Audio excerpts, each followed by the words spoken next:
আসসালামু আলাইকুম। আজকে মুই দেখামো কোরাল মাছের রেসিপি ভুনা। প্রথমে আমি মাছটার আপনাকে দেখাই লইলাম, একাল তাজা মাছই বুঝছেন। এখন মাছটার কাটতে কুটতে ধুইয়ে মনে করেন ধুইয়ে ময় মশলা মাখমু বাজার লাগিয়া। হ্যাঁ সুন্দর করে হলদি করে মরিচ করে দিয়ে মাখলাম। এখন মুই কড়াইতে তেল দিয়ে মাছটার ভাজমু সুন্দর করে। তেল গরম হয়ে গেল, মাছটার মুই দিয়ে দিলাম কড়াইয়ের মধ্যে। সুন্দর করে এককালে ঘুরে ঘুরে ভাজমু, ভাজার পর উল্টাই দেবো মাছটার।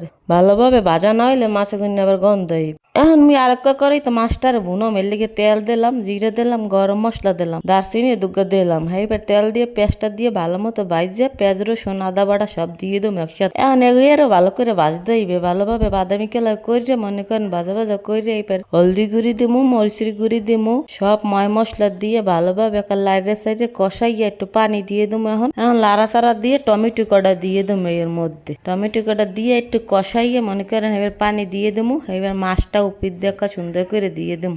মাছটারে দিয়ে এবার ডাকনার দেবো, ডাকিয়ে দেবো। এখন মুই ডাকনাটা উঠাই এবার দুটো ধন্যবাদ উপরে দিয়ে দেবো, সুন্দর একটা গন্ধ হওয়ার লাগে। এখন মোর মাছ রান্ধা হয়ে গেছে, দেন মুই সুন্দর করে মাটির পিল্লে উড়াই রইলাম। এখন কত সুন্দর দেখাইতেছে, আপনারা সবাই জানাইবেন কেমন হয়েছে।